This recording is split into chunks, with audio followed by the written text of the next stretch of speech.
మరునాడు యథాలాపంగా అనేక శివలింగాలు ఉంటుంటాయి కదా గుళ్ళో. ఈ శివలింగం వంగడంలో లోపలున్న శివలింగం కూడా వంగిపోయింది. అర్చక స్వామి చూసి భయపడిపోయాడు. ఇదేమిటి శివలింగం ఇలా వంగిపోయిందని మహారాజుకు తెలిసింది. ఇది ఏదో అరిష్టం జరుగుతుంది, శివలింగం వంగింది ఏమిటని భయపడ్డారు. ఈ శివలింగానికి వంపు దిద్దిలా పైకి తీయాలి. వాళ్ళకి ఉన్న తెలివితేటలు ఏమిటంటే ఈ వంగిపోయినటువంటి శివలింగానికి పెద్ద పెద్ద ఇనప గొలుసులేసి ఏనుగులకు కట్టి లాగించారు. ఇన్ని ఏనుగులు ఇనపగొలు, ఇవన్నీ నేను పుక్కిట పురాణాలు నా సొంతంగా చెప్తున్నాను అనుకుంటున్నారా? ఈ దేవాలయాలు ఉన్నాయి ఇప్పటికీ. నా జీవితంలో ఈశ్వరుడు అనుగ్రహిస్తే ఎప్పటికైనా ఈ 63 నాయనార్ల శివాలయాలు దర్శనం చేయాలని నా కోరిక. ఈ వంగిపోయిన శివలింగాన్ని ఇనప గొలుసులో పెట్టి ఏనుగులు లాగుతుంటే గొలుసులు తెగిపోయాయి, శివలింగం వంపు దిద్దబడలేదు. ఇది ఎవరో గుగ్గిల్ నాయనారికి చెప్పారు. శివలింగం వంగిందిట, ఇనప గొలుసులేసి లాగుతున్నారట, లాగుతుంటే గొలుసులు తెగిపోతున్నాయిట. ఆయన ఎంత బాధపడిపోయి కింద పడి ఏడిచి దొల్లేశాడు. శంకరా, మీ కంఠానికి ఇనప గొలుసులేసి ఏనుగులతో లాగారా? ఎంత ఒరిసిపోయిందో ఆ కంఠమని. అంతే, విన్న చోటు నుంచే పరిగెత్తి పారిపోయాడు పక్క రాజ్యానికి. పారిపోయి గుళ్ళోకెళ్ళి అన్నం లేదు, నీళ్లు లేవు, ఒగరుస్తూ ఒంటి నిండా చెమటలు పట్టుకుని, ఈశ్వర మీకు జరిగినటువంటి అపరాధం నా శరీరమునకు పొందేటటువంటి ఖేదంతో పోవాలని మీ వంపు దిద్దడం కాదు, మీ వంపు దిద్దడానికి మీకు ఇనప గొలుసు లేచి లాగినప్పుడు మీ కంఠం నొక్కుకుని ఉంటుంది, ఆ శిక్ష నేను అనుభవిస్తానని ఒక గొలుసు, తన మెడలో ఉన్నటువంటి గొలుసుని శివలింగపు వంపుకేసి గట్టిగా లాగాడు. తన కంఠం ఒరిసిపోయి తెగాలని. తన కంఠం తెగలేదు, శివలింగం వంపు ఇలా పైకి లేచిపోయింది. ఆ వంపు దిద్దినటువంటి వాడు గుగ్గిల నాయన. ఇప్పుడు మీరు నాకు చెప్పండి, బ్రతికున్న నాళ్ళు గుగ్గిల నాయనారు ఏం చేశాడు డబ్బు సంపాదించడానికంటే ఎవ్వరికీ తెలియదు. ఇంట్లో పర్సులోంచి 10 రూపాయలు తీస్తే 1000 రూపాయలు మళ్ళీ ఇంకో రూపంలో వచ్చేస్తుండేవి. అంత చిత్రంగా ఆయన మహదైశ్వర్య సంపన్నుడై, అందుకే అంటారు శాస్త్రంలో ఐశ్వర్యము కావాలన్నవాడు శివారాధన చెయ్యాలి. శివారాధన అపారమైన ఐశ్వర్య హేతువు. అందులో దక్షారామం లాంటిదైతే గొప్ప భోగస్థానం కూడా. అంత ఐశ్వర్యంతో జీవిస్తూ శివభక్తిని విడిచిపెట్టలేదు. శివభక్తితో ఐశ్వర్యంలో ఉన్నాడు. అంత్యమునందు తేలికగా శరీరం విడివడి హాయిగా పరమశివుని యొక్క పాదములలో కలిసిపోయాడు. ఇప్పుడు మీరు చెప్పండి, అమరకోశంలో మహానుభావుడు అమరసింహుడు శివశబ్దానికి సజ్జనుల యొక్క మనస్సు రమించేటటువంటి స్వరూపము కలిగిన వాడు అని శివశబ్దానికి అర్థం చెప్పడంలో ఎంత గంభీరమైన అర్థం ఉందో మీరు చూడండి. శివశబ్దము సజ్జనుల యొక్క మనసు రమించు స్థానము. ఎలా రమిస్తుంది, దేనివల్ల? దానికి ఈ కారణం ఆ కారణం అని చెప్పడం కుదరదు. మీకు మనస్సుంటే, భక్తి ఉంటే ఒక్క కారణం చాలు. ఏదో ఒక కారణంతో శివుని యందు మనసు రమిస్తే వాడికి సమస్తమైనటువంటి ఐశ్వర్యము కలుగుతుంది. ఇహము నుండి పరము వరకు, మోక్షము వరకు పొందగలడు. కాబట్టి అటువంటి స్థితిని ఇయ్యగలిగినది. 3వ నిర్వచనంలో అంటారు, చేతే సజ్జన మనస్వితివా. సాధువుల యొక్క మనస్సు యందు తానుండువాడు. ఇప్పటి వరకు సాధువులు తమ మనస్సు శివుని యందు పెట్టారు. ఇప్పుడే స్థితి కెడతట. ఇదే భృంగీచ్ఛా నటనోత్కట కరిమదగ్రాహీ స్ఫురన్మాధవా హ్లాదో నాదయుతో మహాసితవపు పంచేషు బాణాధృత సత్పక్ష సుమనో వనేషు నపునః సాక్షాన్మదీయే మనోరాజీవే భ్రమరాధిపో విహరతాం శ్రీశైలవాసీ విభుః అని పిలుస్తారు శంకరాచార్యులు వారి శివానందలహరిలో. లోపల ఉండేటటువంటి హృదయ పద్మము పరిశుద్ధముగా భక్తి అన్న తేనెతో నిండి ఉంటే 2 గండు తుమ్మెదలు వస్తాయి. పార్వతీ పరమేశ్వరులనే గండు తుమ్మెదలు వచ్చి విహరిస్తుంటాయి అక్కడ తేనె కోసం. ఇప్పుడు ఎవరి మనస్సు నిరంతరము శివనామము పట్టుకుని రమించిపోతోందో, ఎవరు శృతి ప్రమాణము చేత పరవశించిపోతున్నారో అటువంటి వారి మనస్సు యందు పరమశివుడే వెళ్ళి చేరి ఉంటాడు. అంటే ఆయనే శివుడైపోయి ఉంటాడు. ఇది నోటితో చెప్తే చాలా మంది అందుకుని ఉంటారు, కానీ నేను దీనికి కూడా ఒక ఉదాహరణ ఇచ్చే ప్రయత్నం చేస్తాను. చంద్రశేఖర పరమాచార్య స్వామి వారికి నడిచే దేవుడు అని పేరు. మహానుభావుడు, ప్రాతస్మరణీయులు. మొన్నట్నే మేము కంచి కామకోటి పీఠానికి వెళ్ళి స్వామివారి బృందావనం దగ్గర ప్రణిపాతం చేసి వచ్చాం. ఆ సమాధి అన్నమాట వాడరు పెద్దలు సన్యసించినటువంటి వారిని సమాధి చేసిన చోట పైన తులసి కోట పెడితే బృందావని మీద పిలవాలి. ఇది బృందావనం అండి, చంద్రశేఖర పరమాచార్య స్వామి వారి బృందావనం అనాలి. అలా కాకుండా సమాధి మీద శివలింగం ఉంటే బృందావనం అనకూడదు, అధిష్టానము అనాలి. ఇది రమణ మహర్షి యొక్క అధిష్టానం అండి అనాలి. రమణాశ్రమంలోకి వెళ్ళారనుకోండి, మీరు ఇది రమణ మహర్షి సమాధనో రమణ మహర్షి బృందావనమనో మీరు ఉచ్చరిస్తే మీ యందు దోషం పడుతుంది. అలా అనకూడదు. ఇది రమణుల అధిష్టానము అని పిలవాలి. ఎందుకంటే దాని మీద శివలింగం ఉంటుంది కనుక. అటువంటి బృందావనం, చంద్రశేఖర పరమాచార్య స్వామి వారి బృందావనం దగ్గర మేము మొన్న ప్రణిపాతం చేసి వచ్చే అదృష్టాన్ని పరమాచార్య స్వామి మాకు అనుగ్రహించారు. పరమాచార్య స్వామి ఒక మాట చెప్పుకుంటూ ఉండేవారు. ఆయన అనేవారు, నాకు ఎప్పుడైనా చీకట్లో వెడుతున్నప్పుడు ఒక విగ్రహాన్ని చూస్తే నా బాధ్యత నాకు గుర్తొస్తుందనేవారు. ఇదండి రమించడం అంటే, ఇది శివుడంటే. మామూలుగా మాట్లాడడం, ఇలా ఉపన్యాసాలు చెప్పడం గొప్ప కాదు. రమించిన హృదయంలోంచి అటువంటి మాట రావడం ఆ వ్యక్తి యొక్క స్థితిని చూపిస్తుంది. పరమాచార్య నడిచి వెళ్ళిపోతుండేవారు. తెల్లవారుజామున 3 గంటలకి వారు నడిచి వెళ్ళిపోతున్నారు. ఒకసారి నడిచి వెళ్ళిపోతుంటే ఒక ఊరి మధ్యలో ఒక కోటు వేసుకున్నటువంటి ఒక వ్యక్తి, వాడెవరో ఒక రాజకీయ నాయకుడు, ఆయన యొక్క శిలా ప్రతిమ ఒకటి ఉంది. పరమాచార్య నిలబడి ఒక నవ్వు నవ్వారు. పరమాచార్య నవ్వారంటే దానిలో ఏదో అర్థం ఉంటుంది. ఆయనతో ఆనాడు అంతేవాసులై దగ్గరగా నడిచినటువంటి శిష్యులున్నారే, వారు అదృష్టవంతులు కనుక వారు దగ్గరగా వెళ్ళి నిలబడ్డారు. ఎందుకు నవ్వారు అని అడగరు కదా. వారు నవ్వి అన్నారు, దీన్ని చూస్తే నాకేం జ్ఞాపకం వస్తుందో తెలుసా, నా బాధ్యత జ్ఞాపకానికి వస్తోంది అన్నారు.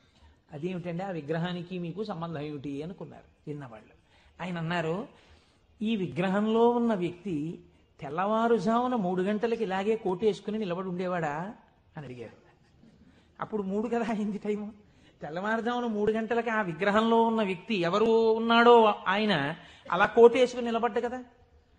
లేకపోతే బహుశా ఇప్పుడు మనం 3ంటికి చూసాం, ఈయన రాత్రి 1 గంటకు కూడా ఇలాగే కోటేసుకుని ఉండుంటాడు. అంటే రాత్రి 1 గంటకు కూడా ఈయన బతికున్న రోజుల్లో కోటేసుకుని ఉన్నాడా? లేడు. కానీ కోటేసుకున్నటువంటి వ్యక్తిని అందరూ చూశారు బయట. ఆయన బయటికి వచ్చినప్పుడు ఎక్కువగా కోటుతో బయటికి వచ్చేవాడు. కాబట్టి ఇప్పుడు ఆయన్ని చూడగానే రాత్రి చూసినా, పగలు చూసినా, ఉదయం చూసినా, సంధ్యవేళ చూసినా ఆయన జీవితంలో సాధించిన విషయాలు జ్ఞాపకానికి వచ్చి, అందుకు ఆయనకి ఇటువంటి శిలాస్తూపం పెట్టారు అని జ్ఞాపకానికి వస్తుంది. నేనెవరో తెలుసా? పరమాచార్య చెప్పిన మాట.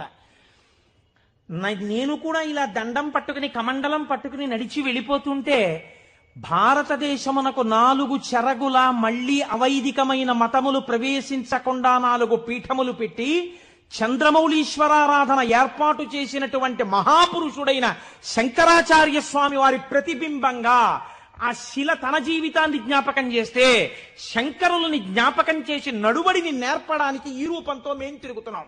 మా నడువడి ఎంత జాగ్రత్తగా ఉండాలో చూడండి అని పరమాచార్య ఆ స్తూపాన్ని చూసి చెప్పుకున్నారు. ఎంత భక్తో చూడండి నిజంగా వారిది. వారు ఒకనాడు శ్రీశైలం వెళ్ళారు. వెళ్ళినప్పుడు హటకేశ్వరంలో శంకరాచార్య స్వామి వారు తపస్సు చేసినటువంటి ప్రదేశం ఉంది. వారు ఆ హటకేశ్వరం దగ్గరికి వెడుతూ ఆ తపస్సు చేసిన ప్రదేశం దగ్గరికి ఒక సంస్కృత పండితుడిని పిలిచి వారు సంస్కృతంలోనే మాట్లాడుతుండేవారు. ఆయన అన్నారు, చాలా కాలం మఠాన్ని నిర్వహించాను. 13 సంవత్సరాల ప్రాయంలో సన్యసించారు మహానుభావుడు. చాలా కాలం మఠాన్ని నిర్వహించాను. ఉత్తర పీఠాధిపతిని నిర్వహించాను. జయేంద్ర సరస్వతి స్వామి వారిని ఉత్తర పీఠాధిపతిని చేశాను. ఆయనకి కావలసినటువంటి పరిణితి ఏర్పాటు చేశాను. నాతో పాటు ఎన్నో ప్రదేశాలకి తీసుకెళ్లాను. మఠ నిర్వహణ యందు ఆయనకి కావలసినటువంటి శక్తియుక్తులను గరపాను. ఇంకా ఎంతకాలం ఆ మఠ నిర్వహణ చేస్తూ ఉండను. శంకర భగవత్పాదాచార్య స్వామి ఏ హటకేశ్వరంలో తపస్సు చేశారో నేను ఇంకిక్కడ ఉండిపోయి ఈ హటకేశ్వరంలోనే తపస్సు చేస్తూ ఉండిపోతాను. చాలు, జయేంద్ర సరస్వతి చూస్తారు, మిగిలినటువంటి మఠ వ్యవహారాలన్నీ అన్నారు. పరమాచార్య నోటి వెంట ఒకసారి ఒక మాట వస్తే వెనక్కి తిప్పడం అంత తేలిక. ఆనాడు వారు హటకేశ్వరంలో ఉండిపోకుండా ఎంత మందో వెళ్ళి బతిమాలితే వారు మన ఆంధ్రదేశానికి వచ్చి పర్యటన చేశారు. ఆ సమయంలో చూడండి, ఎంత మఠాధిపత్యం ఉన్నా, శంకరాచార్య స్వామి వారి పరంపరాగతమైనటువంటి పీఠానికి ఆధిపత్యంలో ఉన్నా ఇలా అడుగు తీసి అడుగేస్తే జగద్గురు చంద్రశేఖర పరమాచార్య స్వామి వస్తున్నారని రోడ్లకి ఇరుపక్కల కొన్ని వేల మంది నిలబడి నమస్కారాలు చేసి నీరాజనాలు ఇచ్చినా వారికి దానికన్నా హటకేశ్వరంలో కూర్చుని శ్రీశైల మల్లికార్జునుడి గురించి తపస్సు చేసుకోవడం, జపం చేసుకోవడం ఇష్టంగా అనిపించింది. అంటే ఎన్ని ఉన్నా మనస్సు ఏది కోరింది? ఆ శివుణ్ణి కోరింది, గురువులైన శంకరాచార్యుల వారిని కోరింది. అలా కోరింది కాబట్టే ఈనాటికి వారు నడిచే దేవుడయ్యారు. అందుకే ఈ శివమహాపురాణం చిట్ట చివర్లో బహుశః ఆంధ్రదేశంలోనే కని విని ఎరుగని రీతిలో పార్వతీ కళ్యాణం మనం చెయ్యబోతున్నాం కాకినాడ పట్టణంలో. కాకినాడ పట్టణం సువర్ణాక్షరాలతో లిఖింపబడిందండి. మనం అందరం కలిసి ఇక్కడి నుంచి కొన్ని వేల కార్డులు పోస్ట్ చేశాం తరిగొండ వెంగమాంబ గారి గురించి. అది తిరుమల తిరుపతి దేవస్థానంలో నిస్సందేహంగా కదలిక తీసుకొచ్చింది. కె విశ్వనాథ్ గారిని పిలిచి సదస్సు నిర్వహించి నాకు పేపర్ కటింగ్స్ వచ్చాయి తిరుపతి నుంచి. తరిగొండ వెంగమాంబ గారి బృందావనాన్ని సందర్శనీయ స్థలంగా తిరుమల తిరుపతి దేవస్థానం మార్చబోతోంది. మనం చేసినటువంటి ఒక మంచి పనికి వేసిన విత్తనం మనకి పేపర్లు అక్కర్లేదు, మన పేర్లు వెయ్యక్కర్లేదో ఎవడి నామస్మరణ వలన కేవలము శుభమే జరుగుతుందో వాడిని శివ అని పిలిచారు. మీకు నేను ఒక దేవాలయ ప్రాంగణంలో శివమహాపురాణ ప్రవచన సందర్భంలో మీకు ఒక విషయం విజ్ఞాపన చేస్తున్నాను. ఇది పరమసత్యం, అబద్ధాలు చెప్పుకోవలసిన దౌర్భాగ్యం నాకు లేదు. బహుశಃ మా దొరగారికి ఒక్కరికి తెలిసేమో, ఆయన నాకు పేరు జ్ఞాపకంలో లేదు. ఈ ఊళ్ళోనే ఒక వ్యక్తి ఉండేవారు. ఆయన ఒకసారి నా దగ్గరికి వచ్చి, అంటే నా ఉద్దేశం ఇలాంటి బాధల్లో ఉన్న వాళ్ళందరినీ మా ఇంటికి వచ్చేసి నన్ను అడగమని కాదు. ఆయన ఒకసారి మా ఇంటికి వచ్చి ఒక్కసారి మీకు నమస్కారం చేసి వెళ్ళిపోతానని చాలా వ్యగ్రతతో అన్నాడు.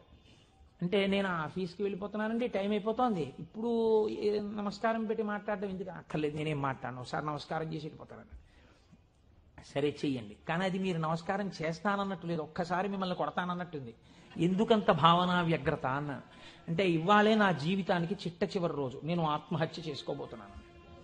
నా మనస్సులో ఎప్పుడైనా శాంతి కలిగితే మీ ఉపన్యాసాల్లోనే కలిగేది. అందుకని మీకు ఒక్కసారి నమస్కారం చేసి ఆత్మహత్య చేసుకుందామని వచ్చాను. మీకు ఒక్కరికే చెప్తున్నాను, మీరు ఎవరికీ చెప్పకండి, సాయంకాలానికి నేను ఉండను. నేను హడిలిపోయిన ఇది నాకు చెప్పాడు బాబని. అది నేను తర్వాత ఎడతాను ఆఫీస్కి, అవసరమైతే హాఫ్ డే సీఎల్ ఎడతాను, కూర్చోండి అని కూర్చోబెట్టాను. అంటే బాబా ఇలా మా ఇంటికి వచ్చేయమని ఆలోచమండి. కాబట్టి కూర్చుంటే ఏమి మీకు ఎందుకు కలిగింది బాధ? ఆయన ఏదో పాపం చాలా చెప్పుకొచ్చాడు ఏడుస్తూ. నేనన్నా సరే ఒక పని చేయండి, ఆఖరి ప్రయత్నం చేయండి. మీరు దీక్షగా 42 రోజులు శివాలయానికి ఎవ్వరికీ చెప్పద్దు. ప్రదోష వేళలో వెళ్ళి శివ ప్రదక్షిణం చేసి మీరు ఏమీ చెప్పకండి. మీరు చెప్పగలిగినంతసేపు శివాలయం అరుగు మీద కూర్చుని శివ శివ శివ శివ శివ శివ ఇదొకటే. ఒక 42 రోజులు ఈ దరిద్రాన్ని, మీ కష్టాల్ని అనుభవించి చూడండి అన్నాడు. మీరు నమ్ముతారా? ఆ వ్యక్తి నా దగ్గరికి వచ్చి, నా జీవితంలో ఆశించని రీతిలో నా జీవితానికి ఒక కొత్త మలుపు తిరిగిందండి, నేను వరంగల్ వెళ్ళిపోతున్నాను, నేను సెటిల్ అయిపోతున్నానని చెప్పాడు. ఆ వ్యక్తే నాకు ఈ మధ్యనే మళ్ళీ ఫోన్ చేసి, కోటేశ్వరారు ఇప్పుడు నేను ఎంత ఆనందంగా ఉన్నాను అనండి, ఒక్కసారి మీరేమన్నా వరంగల్ వస్తారేమిటండి ఉపన్యాసాలకి, మీ దర్శనానికి వద్దాం అనుకుంటున్నాను, నేను కూడా కాకినాడ అన్నాడు. అయ్యా మీరు ఎప్పుడైనా కాకినాడ, ఇప్పుడు అక్కర్లేదు, ఇప్పుడు తర్వాత వద్దురు కానీ, నేను వరంగల్ ఇప్పుడు మాత్రం రావట్లేదు, నేను వరంగల్ వస్తే చెప్తాను, అప్పుడు మీరు నా దగ్గరికి వద్దురు కానీ తప్పకుండా దర్శనానికి అన్నాడు. కళ్యాణి అందులో అంటారే, ఏతి జీవంతిమానందో నరం వర్ష శతాదపి అంటుంది సుందరకాండ. 100 ఏళ్ళు బతికిన వాడు శుభాన్ని చూస్తాడు. అందుకే తొందరపడి ఏదో సమస్య ఉందని ఆత్మహత్యలు చేసేసుకుంటాం, ఇలాంటి మాటలు అనకూడదు. కాబట్టి చూడండి, శివుడు ఉద్ధరించగలడు అనడానికి ప్రత్యక్ష ప్రమాణం మనకే ఉంది కదా. శివం అంటే మంగళం, శోభనం, శ్రేయస్సు, కళ్యాణం. ఏ శుభము నీకు కావాలన్నా శివానుగ్రహముగానే వస్తుంది. శివానుగ్రహము కలిగితే నీ ఇంట సర్వమంగళములు జరుగుతాయి. అందుకే శంకర భగవత్పాదాచార్య స్వామి శివానంద లహరిలో ఒక మాట అంటారు, అసలు శివ నిన్ను చూసి ఏదేదో అనుకుంటుంటే అసలు నీ స్వరూపం ఒక్కసారి ఆలోచించు.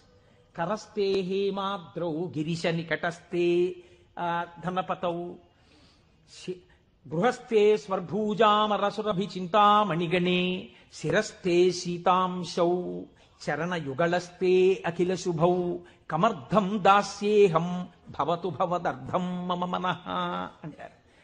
శంకర, నాకు శుభం ఈయన అడగడానికి నీకు నేనేమి ఇచ్చివను? కరస్తే హేమాద్రౌ, ఒక చేతిలో నువ్వు మేరు పర్వతం బంగారు కొండ పట్టుకున్నావు, బంగారు కొండే నీకుంది, ఇంకేమివ్వను? గిరిశ నికటస్తే ధనపతౌ. గిరిశ, ఓ శంకర, నీ పక్కన నవనిధులకు అధిపతి అయిన కుబేరుడు ఇలా నిలబడ్డాడు. నువ్వు ఎప్పుడు కుబేరా కొంచెం ఏమైనా 2 రూపాయలున్నాయేంటి అనలేదు. ఆయనే ఎప్పుడు ఏమైనా అడుగుతావేమోనని ఇలా నిలబడ్డా ఆయన కోరిక తీరలేదు. గిరిశ నికటస్తే ధనపతౌ, కుబేరుడు నీ పక్కన ఉన్నాడు. గృహస్థే స్వర్భూజామరసురభి చింతామణిగణే, నీ ఇంట కల్పవృక్షాలు, కామధేనువులు, చింతామణులు రాసులు పోసి ఉన్నాయి. ఎన్ని కామధేనువులు, ఎన్ని కల్పవృక్షాలో, చింతామణులతో గోడలు కట్టారు నీ ఇంట్లో.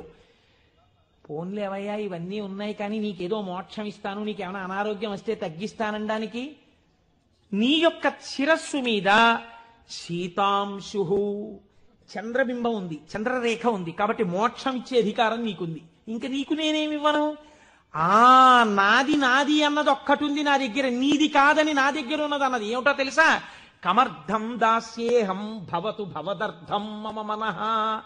నాది అని అస్తమానం నన్ను బంధనంలో పడేసే ఈ మనస్సు నీకు ఇచ్చేస్తా, బుచ్చేసుకో. ఏదో రకంగా ఆయన పాదాల దగ్గర చేరడానికి శంకరాచార్యులు వారు మన కోసం చేసినటువంటి శ్లోకం కమర్థం దాస్యేహం భవతు భవదర్థం మమ మనః. మమ అన్న చోట నేను అన్న శబ్దం శంకరాచార్యుల వారి కోసం అండి, ఆయన అపరశంకరుడు, మన కోసం. ఇది జగద్గురువుల యొక్క కారుణ్యం. కనుక అటువంటి శంకరుడికి మీరేమివ్వాలి? మీరేమి ఇవ్వక్కర్లేదు. కానీ మీరు ఇలా నమస్కరిస్తే చాలు, ఒక్కసారి శివ అంటే చాలు, ఆయన పొంగిపోతాడు. అందుకు కదా మనం ప్రదోష వేళలో ఉపన్యాసం మొదలు పెట్టే ముందు శివాష్టోత్తర శతనామ స్తోత్రాన్ని ఒక్కసారి అనుసంధానం చెయ్యాలి అని మనం అనుకుంటున్నాం. మీరు చూడండి, నేను ఇక్కడ మీకు ఒక గంభీరమైనటువంటి విషయాన్ని వాళ్ళ ప్రస్తావన చెయ్యాలి అని అనుకుంటున్నాను. ఆనందం వస్తే కళ్ళజోడు తీసేస్తుండడం, మళ్ళీ పెట్టుకు చూసుకుంటున్నాను. బాగుందండి మీరు చెప్పింది, శంకరుడు అంతటి గొప్పవాడే, ఇంతవరకు బాగుంది. కానీ ఇలా ఆయన ఎప్పుడూ మా కంటితో మేము చూడని రూపంలో ఉండడమేనా, లేకపోతే మాకు ఇంతకన్నా ఏమైనా గొప్ప ఉపకారం చేశారా? కళ్యాణం, భద్రం, శ్రేయం, శోభనం, శుభం, వీటన్నింటికీ అర్థం కేవలం శుభాలు చేసుకోవడం, పెళ్లిళ్ళు చేసుకోవడం, బూరులు తింటుండడం, గారులు తింటుండడం, ఇవేనా? ఇంకేమైనా చెప్పారా శంకరుడు? ఇవే నా అర్థం, నేను ఇవే మీకు చేసి పెడుతుంటానని ఏమైనా అన్నారా? దీన్ని మీరు చాలా జాగ్రత్తగా గంభీరంగా పట్టుకోవాలి. మీరు ఇది పట్టుకునే ప్రయత్నం చేస్తే శివపురాణం విషయంలో మీకు ఒక గొప్ప అవగాహన ఏర్పడిపోతుంది. కాబట్టి చెవులు రిక్కించి చాలా జాగ్రత్తగా వినే ప్రయత్నం చెయ్యండి. కదిలినటువంటి శివుని యొక్క స్వరూపాన్నే నటరాజమూర్తి అని పిలుస్తాం. ఎదర వ్యాఖ్యానం పురాణంలో వస్తుంది, అప్పుడు నేను నటరాజ తత్వం గురించి, చిదంబరం గురించి చెప్తాను. అప్పుడు విందురు కానీ ఇప్పటికొకటి తెలుసుకోండి, తనలో తాను రమించిపోతున్నటువంటి శివుడు అలలు లేని సరస్సు. కాబట్టి తనలో తాను రమిస్తుంటాడు, కదలిక ఉండదు. ఇప్పుడు అదే శివుడు సృష్టికర్త, స్థితికర్త, ప్రళయకర్తగా ఉన్నాడు అనుకోండి, కదులుతూ ఉంటాడు. ఈ కదిలినప్పుడు నటరాజు నాట్యం చేస్తుంటాడు. నటరాజు సృష్టి స్థితి ప్రళయకర్త అయి నటిస్తున్నప్పుడు పక్కన దగ్గరగా ఎవరైనా నిలబడతారా? నిలబడి అలా చూస్తూ సంతోషపడిపోయే వాళ్ళు ఎవరైనా ఉన్నారా నటరాజుని? శ్రీ మహావిష్ణువు అంతటి వారు అసుర సంధ్య వేళలో మధ్యలో వాయిస్తూ ఉంటారు, శంకరుడు నాట్యం చేస్తుంటే. కాబట్టి ఉట్టిన ఏమీ చేయకుండా స్పెక్టేటర్స్ పాస్ అని చెప్పి ఏమైనా ఇస్తారా? రేపాక సుబ్బారావు సూర్యకళా మందిరానికి ఇచ్చినట్టు ఇస్తే వెళ్ళి కూర్చున్న పాస్ పట్టుకుని మొదటి వరుసలో చాలా దగ్గరగా ఉట్టిన ఏ సహాయం చేయకుండా ఇలా చేతులు కట్టుకుని అబ్బా చాలా బాగా చేస్తున్నారండి అని ఇలా సంతోషంగా చూసేవాళ్ళు కూడా ఎవరైనా ఉంటారా సభలో? అంటే శాస్త్రం అంది ఇద్దరున్నారు, ఇద్దరే చూస్తారు. అలాగా మిగిలిన వాళ్ళందరూ నటరాజ తాండవమునందు సహాయం చేస్తుంటారు. ఆ ఇద్దరెవరో తెలుసా? ఒకరు వ్యాఘ్రపాదుడు, ఒకరు పతంజలి. వీళ్ళిద్దరే చూస్తూ ఉంటారు. వ్యాఘ్రపాదుడి యొక్క శరీర అధోభాగం పులిగా ఉంటుంది, పతంజలి యొక్క శరీర అధోభాగం పావుగా ఉంటుంది. పతంజలి ఆదిశేషుని యొక్క అంశ. ఈ పతంజలి వ్యాకరణానికి మహాభాష్యం చేశారు. ఈ పతంజలి 1000 నాలుకలతో సమాధానం చెప్పేవారు. ఒకానొకసారి ఈ పతంజలి మహర్షి దగ్గరికి 1000 మంది శిష్యులు వచ్చి, అయ్యా మీ దగ్గర మేము వ్యాకరణం నేర్చుకోవాలనుకుంటున్నామని అడిగారు. పతంజలి మహర్షి అన్నారు, సరే మీకు 1000 మందికి నేను నేర్పుతాను ఏకకాలంలో. ఎవరు ఏ స్థాయిలో ఉన్నారో ఆ స్థాయిలో పాఠం చెప్పేస్తాను. మీకు ఉదాహరణకి వ్యాకరణం అంటే కొద్దిగా సంగీతంతో పోల్చండి, కొద్దిగా అమరిక కోసం సంగీతం నేర్పేటప్పుడు బాగా కీర్తనల్లోకి వచ్చేసిన వాళ్ళకి, ఇంకా సరిగమ పదనిసల్లో ఉన్న వాళ్ళకి, from the lowest string to the highest string కలిపి కూర్చోపెట్టి సంగీతం నేర్పడం కుదరదు. ఎందుకనంటే ఎవరికి వాళ్ళకే టైం ఉండాలి, వాళ్ళ స్థాయికి తగినట్టు వాళ్ళకి చెప్తూ ఉండాలి.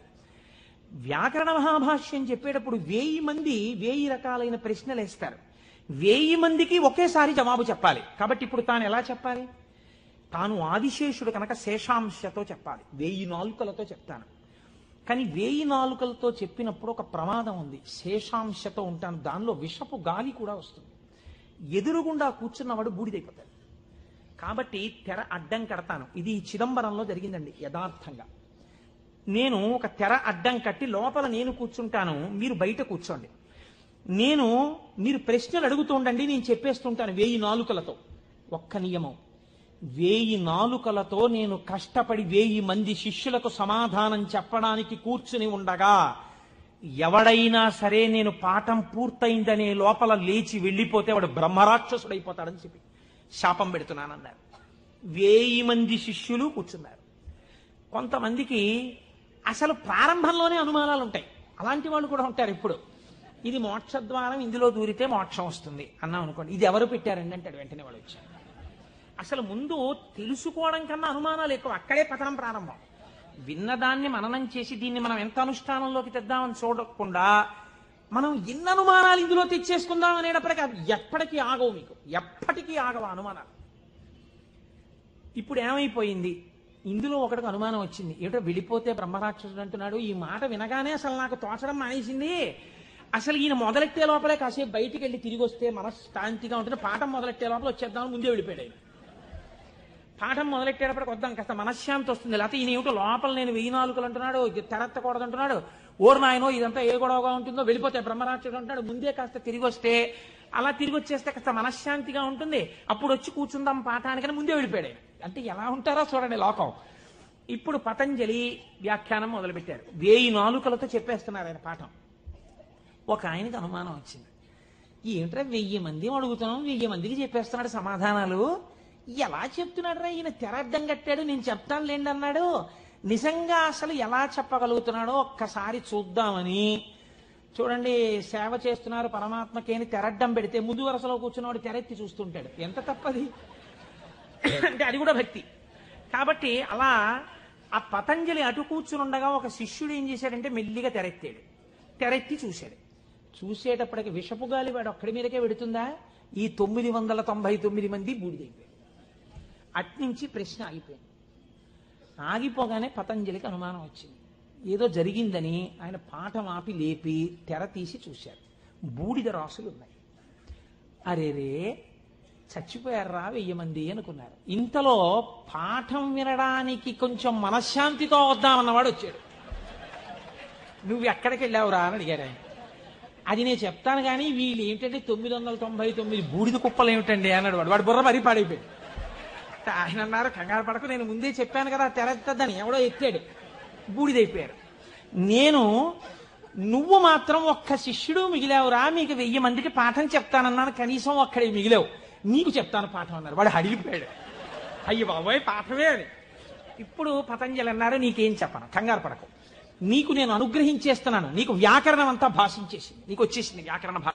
వింధ్య పర్వత శిఖరాల దగ్గర నిలబడ్డాడు. వింధ్య పర్వతానికి కిందకి దక్షిణ దేశం, పైకి ఉత్తర దేశం. పూర్వం ఔత్తరాహులు అంటే ఉత్తర దేశంలో వాళ్ళు వ్యాకరణం నేర్చుకోవడానికి దక్షిణానికి చిదంబరం వెళ్ళేవారు. చిదంబరం నుంచి ఉత్తరం పాటలీపుత్రానికి వెడుతుండేవారు. అవంతి వెళ్ళడం కూడా ఉండేది ఉజ్జయిని. కాబట్టి ఆయన అక్కడ కూర్చుని పోయారు. పెద్ద రావి చెట్టు ఎక్కి కూర్చున్నాడు. బ్రహ్మరాక్షసుడు కదా, బాగా వ్యాకరణం వచ్చింది. అందుకని ఇటుగా వస్తున్న వాళ్ళని ఆపేవాడు.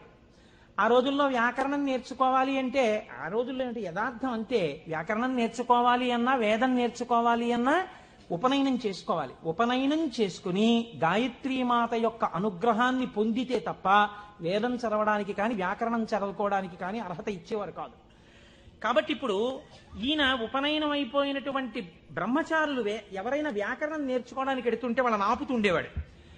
ఆపుతూ వ్యాకరణ సంబంధమై పతంజలికి మాత్రమే తెలుసున్న ఒక గంభీరమైన లోతైన ప్రశ్న అడుగుతుండేవాడు.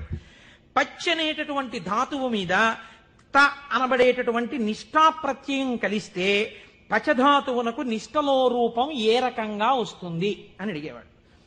సాధారణంగా వ్యాకరణంలో దీన్ని తెలియని వాళ్ళు ఏమంటారంటేట పక్వం అంటారట. వెంటనే పక్వం అనగానే ఆయన అనేవాడు, బాగా పక్వం అయ్యావురా ఈ జవాబు చెప్పని నోట్లో పడేసుకునేవాడు. పక్వం అంటే బాగా రుచిగా వండబడ్డాడు అని. ఇప్పుడు నువ్వు పక్వం అయ్యావు అని తినేసి మళ్ళీ చెట్టెక్కి కూర్చునేవాడు. ఇలా చాలా మంది బ్రహ్మచారుల్ని తినేసాడు. తినేసి కూర్చుంటే గగ్గోలు పెట్టడం మొదలెట్టారు. ఈ బ్రహ్మచారి ఎవడో అక్కడ కూర్చున్నాడు, బ్రహ్మరాక్షసుడు, వాడు వ్యాకరణ సూత్రం అడిగి తినేస్తున్నాడు. పతంజలి మహర్షి చూశారు, అయ్యయ్యో వీడికి నేను యోగ్యుడైన వాడికి చెప్పరా అంటే వీడి ఈ ప్రశ్న అడిగి తినేస్తున్నాడు, వీడికి నేనే వెళ్ళి శిష్యుడుగా మళ్ళీ వీడి దగ్గర నేర్చుకుని వీడిని ఉద్ధరించాలి అని చంద్రశర్మ అన్న పేరుతో బ్రాహ్మణుడయ్యి ఆయన వచ్చారు. ఆయన వస్తూ ఉంటే ఈయన ఆపాడు. ఆపి మళ్ళీ ఈ ప్రశ్న అడిగాడు. అడిగితే ఆయన అన్నారు, అది పక్వం వ్యాకరణం అంతా రా అన్నాడు. కానీ ఉపాధి బ్రహ్మరాక్షస ఉపాధిలో ఉన్నాడు కాబట్టి ఆయన ఎక్కడ నేర్పుతానన్నాడు? స్కూల్లోనూ అక్కడ నేర్పను, రావి చెట్టు మీద కూర్చుని నేర్పుతాను రా. ఎందుకంటే శివాలయంలో నేర్పాలి వ్యాకరణం. పూర్వం వ్యాకరణ మంటపాలని శివాలయాల్లో ఉండేవి, అక్కడే నేర్పాలి. కాబట్టి నీకు నేను రావి చెట్టు మీద నేర్పుతాను. రావి చెట్టు మీద కూడా ఎక్కడ? చిటారి కొమ్మ మీద కూర్చుని నేర్పుతాను, అక్కడ కూర్చో. ఎక్కడ పడిపోతానో అని కునుకు రాకుండా బాగా వింటావు. చెప్పేవాడు బ్రహ్మరాక్షసుడు, చెప్పేది చిటారి కొమ్మ మీద రావి చెట్టు మీద. టైం ఇవ్వను, ఉత్తర క్షణం అడ్మిషన్ ఇచ్చేసాను నీకు, రా ఎక్కేద్దాం చెట్టాను. అమ్మ బాబో ఇదో అఘాయిత్యం కింద ఉందని పాపం ఈ చంద్రశర్మ ఆయనతో పాటు చెట్టెక్కి చెట్టు చివారి కొమ్మ మీద కూర్చున్నాడు. ఈయన మహాభాష్యం చెప్పేస్తున్నాడు. ఇప్పుడు ఈ మహాభాష్యం రాసుకోవాలి. ఎక్కడ రాస్తాడు? రాయడానికి ఓ గంటమో ఓ తాటాకో తెచ్చుకోవడానికి టైం లేదు. అందుకని ఆయన రావాకులు తుంపి ఒక పుల్ల ముక్క ఒకటి తీసి తొడ చీరుకున్నాడు. చీరుకుని అందులోంచి వస్తున్న నెత్తుటిలో పుల్ల ముంచి ఒక్కొక్క రావాకు మీద భాష్యం రాసుకున్నాడు. 9 రాత్రులు 9 పగళ్ళు పతంజలి మహాభాష్యాన్ని చంద్రశర్మకి చెప్పాడు. చెప్పగానే ఆయనకి శాప విమోచనం అయిపోయింది. శాప విమోచనం అయిపోయిన తర్వాత ఇప్పుడు నాకు బ్రహ్మరాక్షసుడిగా ఇంతకాలం బతిగాక పూర్ణ వైరాగ్యం వచ్చేసింది. కాబట్టి ఇంక నేను ఒక గురువు యొక్క పాదములను ఆశ్రయించి సన్యాస దీక్ష తీసుకుని నా జీవితాన్ని తరింప చేసుకుంటానని శుకబ్రహ్మ యొక్క పాదములు పట్టుకుని గౌడపాదాచార్యుల వారైన వారు వారే. మనం శంకరాచార్యుల వారి గురు పరంపరలో గౌడపాదాచార్యుల వారిని చెప్తాం. ఎవరో తెలుసా అండి ఆ గౌడపాదాచార్యుల వారు? ఈ బ్రహ్మరాక్షసుడే గౌడపాదులు అయ్యారు. గౌడపాదులై శుకబ్రహ్మ యొక్క పాదములు పట్టుకుని సన్యాస దీక్ష తీసుకుని గౌడపాదాచార్య పేరుతో ఉన్నారాయన. ఈ చంద్రశర్మ ఈ రావ్యాకుల మీద రాసుకున్న మహాభాష్యం అంతా ఓ బట్టలో మూట కట్టాడు. మూట కట్టుకుని వెళ్ళిపోతున్నాడు ఆయన. వెళ్ళిపోతుంటే పాపం 9 రాత్రులు 9 పగళ్ళు నిద్ర లేదు. అడవిలో ఒక చోట మూట తల కింద పెట్టుకుని నిద్రపోతున్నాడు. ఎక్కడి నుంచో మేక వచ్చింది. ఇవేవో రావ్యాకులు బాగానే ఉన్నాయని ఆ మూటలో మూతెట్టి లాగేసి కొన్ని ఆకులు తినేసి, ఇప్పుడు ఆ వ్యాకరణంలో ఉన్న మహాభాష్యంలో పోయిన ఆకుల్ని ఏమని పిలుస్తారో తెలుసా అండి? అజభక్షిత భాష్యము అని పిలుస్తారు. మేక చేత తినబడిన భాష్యం అని పేరు దానికి. అది మేక తినేసి మిగిలిన మూట కట్టుకుని అడవిలో పడుకుంటే ఇబ్బందిగా ఉందని ఆయన ఒక ఊరిలోకి వచ్చి ఒక వైశ్యుడి ఇంటి అరుగు మీద పడుకుని నిద్రపోయారు. 9 రాత్రులు 9 పగళ్ళు అన్నం లేదు, నిద్ర లేదు. శరీరం శోషించిపోయింది, నిద్ర లేదు. ఇంకా ఎంత గాఢ నిద్ర పట్టేసిందంటే ఆకలి కూడా చూసుకోకుండా నిద్రపోతున్నారు. ఆ వైశ్యుడికి ఒక కన్యారత్నం ఉంది. ఆ అమ్మాయి చూసి ఈయన నిద్దట్లోనే మరణిస్తాడేమో అని బెంగపెట్టుకుని ఒక గొప్ప వైద్య చికిత్స చేసింది. ఇప్పుడు మనం ఆ సిలైన్లవి ఎక్కించాలంటే శరీరానికి సూదితో పొడిచి ఎక్కిస్తాం. మన ఆయుర్వేద శాస్త్రం అలా ఒప్పుకోలేదు. ఎందుకంటే పతంజలి 3ంటికి వ్యాఖ్యానం ఇచ్చారు. మనస్సు, వాక్కు, కాయము. మనస్సు కోసమని యోగ సూత్రాలు ఇచ్చారు ఆయన, వాక్కు కోసం వ్యాకరణం ఇచ్చారు. అలాగే మనస్సు, వాక్కు, కాయము, శరీరం ఆరోగ్యంగా ఉండడానికి చరకుడి యొక్క ఆయుర్వేద సూత్రాలకి భాష్యం చేశారు ఆయన. 3ంటికి భాష్యం ఇచ్చారు. ఆ పిల్ల వైద్య శాస్త్రంలో దిట్ట. ఈ అమ్మాయి ఏం చేసిందంటే పెరుగన్నం బాగా మెత్తగా కలిపేసి ఈ పెరుగన్నాన్ని తీసుకొచ్చి ఒంటి నిండా పూసేసింది ఈ బ్రాహ్మణ పిల్లవాడికి, ఈ చంద్రశర్మకి. పెరుగన్నం తొందరగా రోమరంధ్రాల్లోంచి లోపలికి వెళ్ళిపోతుంది. అది లోపలికి వెళ్ళిపోయి ఈ పిల్లవాడికి బలం వచ్చింది. బలం వచ్చి 9 రోజుల భోజనం లేని స్థితి నుంచి శక్తిని పొందాడు. శక్తిని పొంది తెలివచ్చి అమ్మయ్యా బడలికా పోయింది, సత్తువా వచ్చిందని ఆ మూట చూసుకున్నాడు. మూట ఉంది, మూట పట్టుకుని వెళ్ళిపోతున్నాడు. వెళ్ళిపోతుంటే వైశ్యుడు ఎదురొచ్చాడు. ఏమయ్యా నిన్ను మా అమ్మాయి ఎందుకు బతికించుకుందో తెలుసా? నీ చూడచక్కని రూపాన్ని చూసి బ్రతికించుకుంది, నువ్వు మా అమ్మాయిని పెళ్లి చేసుకోవాలన్నా. ఇదేమిటయా నాకు వైరాగ్యం వచ్చింది, నేనేదో సన్యాసం తీసుకుందామని వెళ్ళిపోతున్నాను, నువ్వు మీ అమ్మాయిని పెళ్లి చేసుకోమంటావేంటి? నేను చేసుకోనన్నారు ఆయన. వెళ్ళిపోతున్నారు. వెళ్ళిపోతుంటే ఇలా కాదు, నువ్వు ఇంత ఉపకారం పొంది నా కూతురు మనస్సు భగ్నం చేసి వెళ్ళిపోతున్నావు కాబట్టి మనం రాజు దగ్గరికి వెళదాం తీర్పుకి పదన్నారు. సరే పద అయితే అన్నారు. చంద్ర శర్మ వైశ్యుడు ఇద్దరు రాజుగారి అంతఃపురంలోకి వెళ్ళారు. రాజుగారు అంత దూరం నుంచి పిల్లాడిని చూశారు. చూసి ఎందుకు వస్తున్నాడో తర్వాత అడుగుదాం గాని, ఎంత బాగున్నాడో ఈ పిల్లాడిని దగ్గరికి రాగానే, నాకు ఒక్కతే కూతురయ్యా, నీకిచ్చి పెళ్లి చేసి సింహాసనం మీద కూర్చోపెడదాం అనుకుంటున్నాను, నువ్వు మా అమ్మాయిని పెళ్లి చేసుకోవాలన్నారు. రాజాజ్ఞ, కాదంటే కుత్తుకు తీసేస్తాడు. అయ్య బాబోయ్, ఒక పిల్లే వద్దనుకుంటే ఇద్దరు పిల్లలు చుట్టుకున్నారేమిటండి నాకు అని ఈయన చెప్పేలోగానే మంత్రిని పిలిపించి, ఈ పిల్లాడు ఎలా ఉన్నాడు అల్లుడిని చేసుకుందాం అనుకుంటున్నానన్నారు. ఆహాహా, ఏమి తేజోమూర్తి అండి ఇలాంటి వాడు. ఉత్తరోత్తర సింహాసనం మీద కూర్చుంటే మన రాజ్యానికి ఇంకా ఎదురుండదు, తప్పకుండా పిల్లనిచ్చేయండి అన్నారు. ఇద్దరు పిల్లల్ని ఇచ్చి పెళ్లి చేసేస్తామన్నారు. అసలు నా గోడు వినేవాళ్ళు లేడు మహాప్రభో, నేను వైరాగ్యం ఉందిరా నాకు పిల్లలొద్దు పెళ్ళొద్దంటే ఇద్దరు తయారయ్యారు ఏమిటి, నాకు పైగా రాజభోగం కూడా వచ్చింది. వద్దు వద్దన్న వాడికి ఐశ్వర్యం, వద్దు వద్దన్న వాడికి నమస్కారాలు, పెట్టండి అన్నవాడికి పెట్టేవాడు ఉండడం అని ఆయన బాధపడుతుంటే, మంత్రి గారు ప్రాజ్ఞుడు ఆయన అన్నాడు, ఏమండి బ్రాహ్మణుడు బ్రాహ్మణేతరులను వివాహం చేసుకోవాలంటే ముందు బ్రాహ్మణ కన్యను చేసుకోవాలి, కాబట్టి ఉత్తమ కుల సంజాత అయిన ఒక బ్రాహ్మణ పిల్లని తెచ్చి ముందు పెళ్లి చేసి తర్వాత వీళ్ళిద్దరినీ చేసేద్దాం అన్నారు. ఓహో, ఇద్దరు ముగ్గురు కూడా అయ్యారు ఏమిటనుకున్నాడు ఆయన. ముందు ఆయన గోడు వినేవాళ్ళు లేడు, బ్రాహ్మణ కాంతం తెచ్చారు, వైశ్యకాంతని తెచ్చారు, క్షత్రియ కాంతని తెచ్చారు, తాళి కట్టేవారు. ఆయన అన్నాడు, మీరు ఎలాగో ఇప్పుడు పెళ్ళొద్దంటే వినరు, ఆయన విండు, ఈయన విండు, ఒక్క ఉపకారం చేయండి, మీకు నా తేజస్సు చూసి పొంగిపోతున్నారు కదా, మీ ముగ్గురి కుమార్తెల యందు నేను సంతానమును పొందుతాను, ముగ్గురికి కొడుకులు పుట్టగానే నేను సన్యాసానికి వెళ్ళిపోవడానికి నాకు అనుమతి ఇవ్వాలన్నాడు. తప్పకుండా అలాగే ఇస్తామన్నారు. ముగ్గురిని పెళ్లి చేసుకున్నాడు. ముగ్గురి యందు కుమారుల్ని కన్న తర్వాత సన్యాసం పుచ్చుకుందామని వెళ్ళిపోయాడు ఈ చంద్రశర్మ. వెళ్ళిపోయినటువంటి వాడు వెళ్ళి ఎవరు ఇతపూర్వం బ్రహ్మరాక్షసుడి రూపంలో ఉండి తనకి మహాభాష్యమంతా చెప్పి సన్యాసం తీసుకుని శుకబ్రహ్మకి శిష్యుడిగా ఇవాళ గౌడపాదాచార్య స్వామి వారిగా ఉన్నారో ఆయన దగ్గరకే వెళ్ళి, అయ్యా నాకు సన్యాసం ఇవ్వండి అని అడిగాడు. నీకు గోవిందపాదాచార్య నామంతో సన్యాసం ఇస్తున్నానని సన్యాసం ఇచ్చి సన్యాసనామం గోవిందపాదాచార్య. ఆయనకి సన్యాసం ఇచ్చి ఒక మాట చెప్పారు, నువ్వు నర్మదా నదీ తీరంలో ఈ రావి చెట్టు దగ్గర ఈ గుహలోనే కూర్చో, రాబోయే కాలంలో భారతదేశంలో 72 అవైదికమైన మతములు ప్రవేశిస్తాయి. 72 అవైదికమైన మతములను తన వాగ్ఝరితో కొట్టిపారయ్యగలిగినటువంటి ఒక మహాపురుషుడిగా పరమశివుడే శంకరాచార్య స్వామిగా ఆవిర్భవించబోతున్నాడు. ఆ శంకరాచార్యుల వారికి సన్యాసనామాన్ని ఇచ్చి తత్వోపదేశం చెయ్యడానికి నువ్వు గురువుగా ఉండు అని కూర్చోబెట్టారు. ఆ చంద్రశర్మే గోవిందపాదాచార్య స్వామి. ఆ గోవిందపాదాచార్య స్వామి శిష్యులే మన శంకర భగవత్పాదాచార్య స్వామి. ఇది గౌడపాద, గోవిందపాదాచార్య, శంకరాచార్య గురు పరంపర. శివమహాపురాణ ప్రారంభం చేస్తూ ఇలాంటి పరంపరని ఒక్కసారి ఉత్తరాయణంలో అసుర సంధ్య వేళలో వింటే చాలు ఎంత పొంగిపోతాడో శంకరుడు.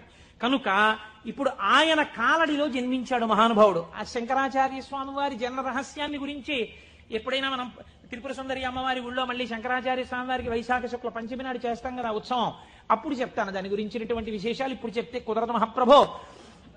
ఆయన భారతదేశపు నలుచెరగుల పాదచారి అయి 3 మాటలు తిరిగాడు.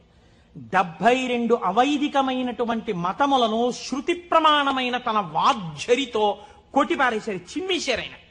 ఆయన తర్వాత మళ్ళీ రాలేదు ఇంకా 72 మతాలు. అంత గొప్పవారు శంకరాచార్యుల వారంటే. అందుకే చంద్రశేఖర పరమాచార్య స్వామి వారికి శంకరులు గురువు కాదు, ప్రాణం. అందుకే అపర శంకరాచార్యులు వారు అయ్యారు చంద్రశేఖర పరమాచార్య స్వామి. అటువంటి మహాపురుషుడై దిగ్విజయ యాత్ర చేసి శృతి ప్రమాణమైన అద్వైత సిద్ధాంతాన్ని ఆవిష్కరించి మనందరినీ ఉద్ధరించినటువంటి వారిగా శంకరులు వచ్చారు. మీరు చూడండి, ఇప్పుడు మనం శివనామము మళ్ళీ మొదటికి వెళ్ళండి. ఎక్కడికి వెళ్ళాలి?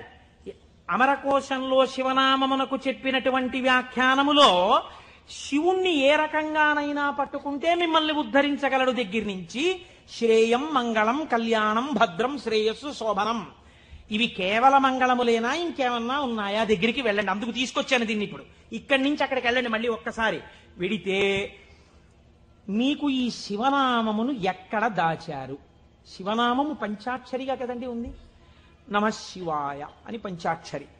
నమశివాయ అన్న మాట చెప్పడానికి వేదం ఎంత కట్టడి చేసి చెప్పింది, ఎంత జాగ్రత్తగా చెప్పింది పంచాక్షరి మంత్రాన్ని. మీరు జాగ్రత్తగా చూడండి, ఇది జాగ్రత్తగా గమనించండి. మీరు అయ్యప్ప స్వామి దర్శనానికి వచ్చారనుకోండి, అలా గేటు దగ్గర నిలబడి అయ్యప్ప స్వామి దర్శనం చేసుకుంటానంటే మీకు కనపడరు. మీరు అక్కడ చెప్పులు విప్పాలి, లోపలికి రావాలి, ఇక్కడ ఉన్నటువంటి పరివార దేవతలందరినీ దర్శనం చెయ్యాలి, మెట్లెక్కాలి, గణపతికి సుబ్రహ్మణ్యుడికి ప్రదక్షిణం చెయ్యాలి, ధ్వజస్తంభం పక్క నుంచి లోపలికి వెళ్ళాలి, స్వామికి ఒక పక్కకి వెళ్ళి నిలబడి ఆయన వంక చూస్తే అప్పుడు మీరు సంతోషంగా స్వామి దర్శనం చేస్తారు. అలాగే ఈ పంచాక్షరిని వేదం ఎక్కడ దాచిందో చూడండి. మనకి వేదములు 4 అయినా సాధారణంగా మనం ఏమంటామంటే 3గా వ్యవహరిస్తాం సంప్రదాయంలో. అందుకే శంకరాచార్యులు వారు కూడా శివానంద లహరిలో త్రైవేద్యం హృద్యం త్రిపురహరమాద్యం త్రినయనం అన్నారు. త్రైవేద్యం అనడానికి ఒక కారణం ఉంది. ఋగ్వేదం, యజుర్వేదం, సామవేదం ఈ 3 వేదాలు నేర్చుకోవడానికి ఒక్కసారి ఉపనయనం చేసుకుంటే చాలు.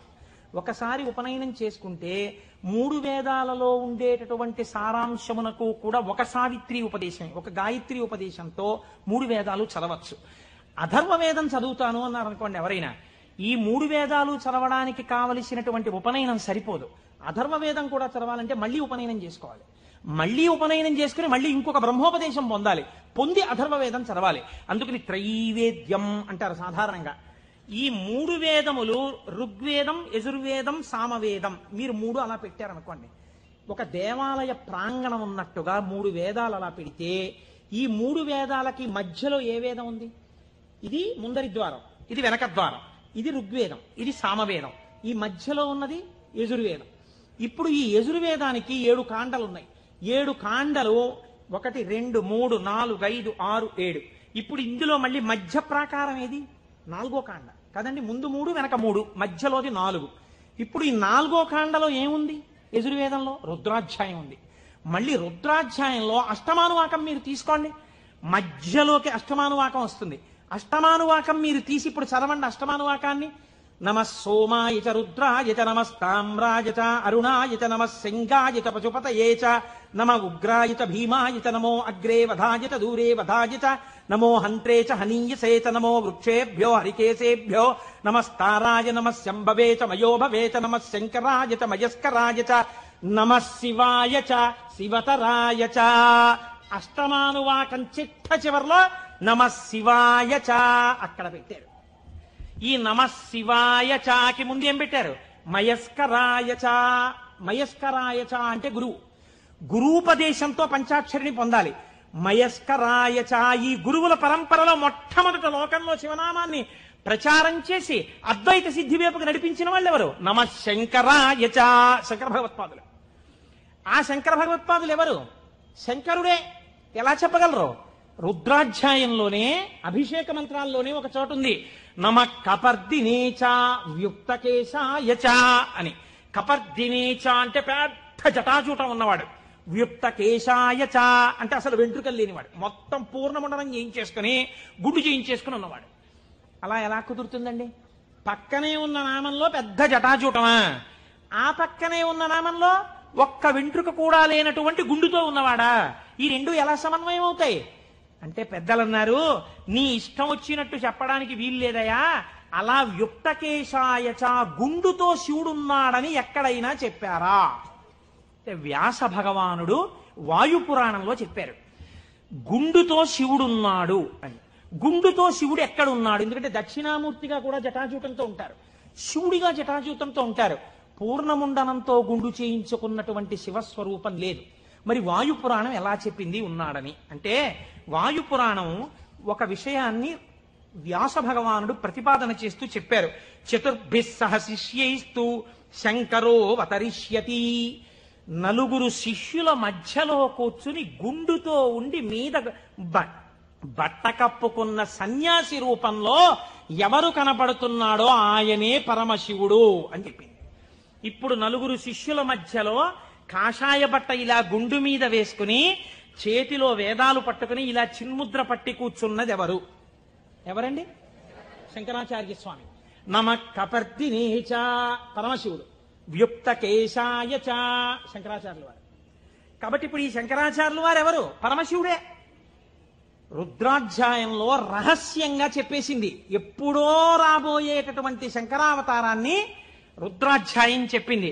ఆయన్ని మయస్కరాయచ, ఆ శంకరుల గురు పరంపర ఉన్నదే అది సదాశివ సమారంభాం, లేకపోతే నారాయణ సమారంభాం, వ్యాస శంకర మధ్యమాం, అస్మదాచార్య పర్యంతాం వందే గురు పరంపరాం.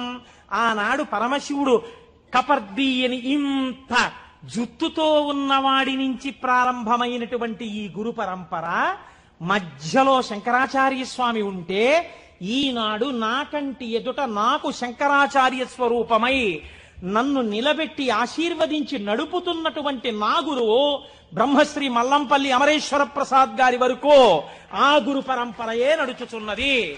ఎవరికి వారు వారి గురువు వరకు ఇలాగే చెప్పుకుంటాం. సదాశివ సమారంభాం శంకరాచార్య మధ్యమాం, అస్మదాచార్య పర్యంతాం వందే గురు పరంపరాం. ఈ గురువు ఏం చేస్తున్నారు? మీకు నడుబడి నేర్పుతున్నారు.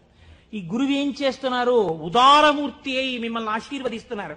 ఈ గురువు ఏం చేస్తున్నారు? మీ ఉద్ధరణ కోసం ఈశ్వరుణ్ణి ప్రార్థన చేస్తున్నారు.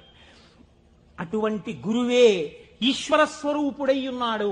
ఎప్పుడెప్పుడు లోకంలో వేద ప్రమాణాన్ని చెడగొట్టడానికి అవైదికమైనటువంటి వాదనలు ప్రబలుతాయో అప్పుడప్పుడు పరమేశ్వరుడే బయలుదేరి వచ్చి అవతార స్వీకారం చేశారు. కృష్ణ భగవానుడు కూడా చేశాడు గీతా ప్రచారాన్ని. మహానుభావుడై ప్రస్థానత్రయంలో ఒకటండి భగవద్గీత.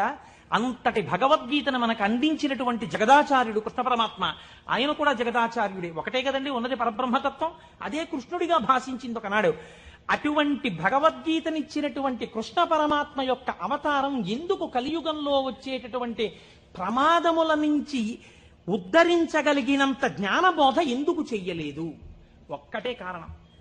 ద్వాపర యుగంలో అప్పటికే ధర్మాన్ని నిర్వీర్యం చేసేటటువంటి వాళ్ళ సంఖ్య కోట్లలోకి వెళ్ళిపోయింది. కృష్ణావతారం ప్రారంభం నుంచే ఎంత రాక్షస సంహారం చేశాడండి మహానుభావుడు.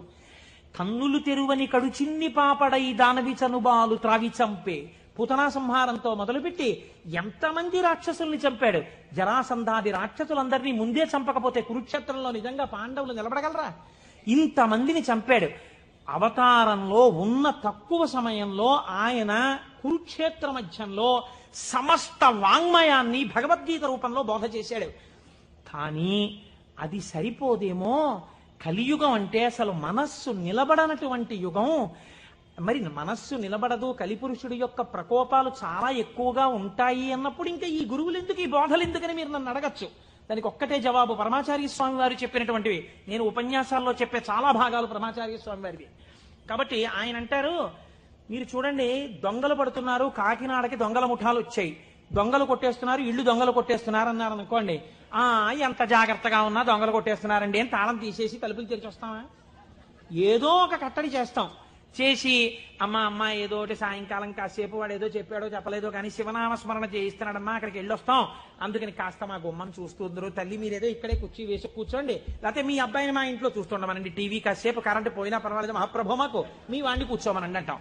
కట్టడి చేస్తున్నారా చేయట్లేదా? ఏదో రకంగా. కలిపురుషుడు ఎంత ప్రకోపంతో ఉండడానికి ప్రయత్నించినా మీరు ఈశ్వరుడి పాదాలు గట్టిగా పట్టుకోవడానికి ప్రయత్నించాలి కదా. దానికి ప్రస్థానత్రయ భాష్యంతో మొదలుపెట్టి ఈశ్వరుణ్ణి స్తోత్రం చెయ్యడం వరకు, ఆకాశం నుంచి పాతాళం వరకు సమస్త వాంగ్మయాన్ని జ్ఞానబోధ తప్ప ఇంకొక ప్రయత్నం కాని పని కాని పెట్టుకోకుండా 32 ఏళ్ల జీవితంలో షణ్మత స్థాపనాచార్యులై శృతి ప్రమాణాన్ని నిలబెట్టి అందరి దేవతల మీద స్తోత్రాలు చెప్పి శివానందలహరి, సౌందర్యలహరి, బ్రహ్మసూత్ర భాష్యం ఇన్ని చేశారండి మహానుభావుడు శంకరాచార్యులు వారు. మరి పేరు చెప్తే చాలు పాపాల పటాల పంచలైపోతాయి. శృతి స్మృతి పురాణానాం ఆలయం కరుణాలయం నమామి భగవత్పాద శంకరం లోకశంకరం. అటువంటి శంకర భగవత్పాదులై ఈ భూమి మీద నడయాడి మనకి జ్ఞానబోధ చేశారు. ఇప్పుడు చెప్పండి, శుభం, కళ్యాణం, శ్రేయం, భద్రం, శోభనం, ఇవన్నీ ఎందులోకి వెళ్ళిపోతాయి? జ్ఞానంలోకి వెళ్ళిపోతాయి. జ్ఞానం కన్నా గొప్ప కళ్యాణం, జ్ఞానం కన్నా గొప్ప శుభం, జ్ఞానం కన్నా భద్రం, జ్ఞానం కన్నా శ్రేయం, జ్ఞానం కన్నా శోభనం ఇంకున్నాయా ప్రపంచంలో? లేవు. అటువంటి జ్ఞానమును మీకు అందించడానికి పరమేశ్వరుడే శంకరుడిగా ఈ భూమండలము మీద నడయాడినాడు కాదు. ఇప్పుడు కూడా శంకరుడు కరచరణాదులతో తిరుగుతున్నాడు. నాకు అలాగే తిరుగుతున్నాడు. నా కంటికి నేను ఆరాధించేటటువంటి పరమేశ్వరుడే కరచరణాదులతో తిరుగుతున్నాడు. నేను పట్టుకోవడానికి తన పాదములను అనుగ్రహిస్తున్నాడు. తన చేతిని నా మూర్ధన్య స్థానమునందుంచి ఆశీర్వచనం చేస్తున్నాడు. నాకు అనుమానం వస్తే రాత్రనక పగలనక నేను వెళ్ళి పరిగెత్తికెళ్ళి కూర్చుని, గురువుగారు దీనికి ఎలా చెప్పాలండి అంటే, నాన్న నీకు ఫోన్ చేసి చెప్తాను, ఇప్పుడు టైం లేదని ఫోన్ చేసి, నాన్న నువ్వు అడిగిన శ్లోకానికి ఇది వ్యాఖ్యానం అని ఫోన్ చేసి చెప్పగలిగినటువంటి ఉదారుడై ఆ పరమశివుడు, ఆ శంకరుడు నాకు మల్లంపల్లి అమరేశ్వర ప్రసాద్ గా నడయాడుతున్నారు. మీకు మీ గురువుగా నడయాడుతున్నారు. తిరుగుతున్నారా, తిరగట్లేదా? పరంపరగా నడయాడుచున్నారు. ఇది శివం, ఇది మంగళం, ఇది భద్రం, ఇది శ్రేయం, ఇది శోభనం. కాబట్టి మనం ఎవరికి నమస్కరిస్తాం? గురుర్ బ్రహ్మ, గురుర్ విష్ణు, గురుర్దేవో మహేశ్వర, గురు సాక్షాత్ పరబ్రహ్మ, తస్మై శ్రీ గురవే నమః. అటువంటి గురువు ఇప్పటికీ మీకు శుభములిచ్చేవాడై, శోభనములనిచ్చేవాడై, మంగళప్రదుడై ఉన్నాడు. కాబట్టి రుద్రాధ్యాయం, వేదములు అంత జాగ్రత్తగా సమన్వయం చేస్తూ ఆ శంకరులు వస్తారని అంత స్థితిని పతంజలి నటరాజస్వామి దర్శనం దగ్గర నుంచి మొదలుపెట్టి పక్కన ఇలా నిలబడి నటరాజ తాండవం చూసినందుకు, ఒకనాడు నేను ఈ శంకరుడే శంకరాచార్యులు వారిగా వస్తే తత్వబోధ చేసేటటువంటి వాణ్ణి లోకంలో తయారు చెయ్యాలని గోవిందపాదాచార్యుల వారిగా సిద్ధం చేయించుంచారు. కాబట్టి మన ఆర్ష జాతి, మన సనాతన ధర్మము, మన పురాణములు ఎంత గొప్పవో, ఆ శివ అన్న మాట ఎంత గొప్పదో, ఆ శివం అన్న మాట ఎంత భద్రమో, ఎంత శ్రేయస్కరమో, దాని గురించి వింటే, దాని గురించి తలుచుకుంటే ఎంత పరవశమో. పవి పుష్పంబగు అగ్ని మంచగు నాకూపారం భూమిస్థలంబగు శత్రుండతిమిత్రుడవు విషము దివ్యాహారమౌ నెన్నగా అవనీమండలి లోపలం శివ శివేచ్ఛాభాషణోల్లాసకిన్ శివ నీ నామము సర్వవశ్యకరమౌ శ్రీకాళహస్తీశ్వర. శివ నీ నామం ఎప్పుడు అక్కర్లేదు, ఎప్పుడూ శివ శివేచ్ఛాభాషణోల్లాసకిన్ శివ నీ నామము సర్వవశ్యకరమౌ, ఎప్పుడూ నీ నామం అవసరమే అంటారు దూర్జటి కాళహస్తీశ్వర శతకంలో. అటువంటి శివనామం గురించి, ఆ శివనామము గురువై ఎలా నడుస్తున్నారో గురించి, ఆ శివనామము ఎటువంటి మంగళప్రదుడో గురించి, ఎంతగా భక్తులను ఆదుకునే స్వరూపమున్నవాడో గురించి ఇవాళ మొట్టమొదటి రోజున ఆవిష్కరించే ప్రయత్నం చేశాం.